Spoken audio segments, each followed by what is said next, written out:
So over here, you can see that I got these options right here, and I even have the classic menu over here on the top.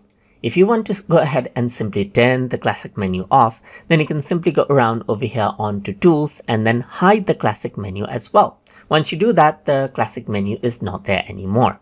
But let's say you want it back again. In that case, you can go around onto the top right hand side and you can see the the switch right here. So you actually can go ahead and access out your preferences and see other options as well. But if I were to click on show classic menu, then you get it back around over here just like this, as you can see right here.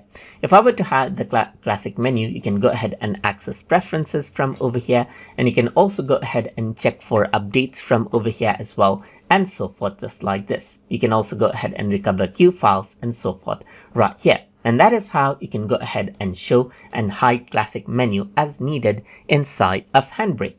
So hope you guys learned something as always. And as always, please like, comment, share, and subscribe.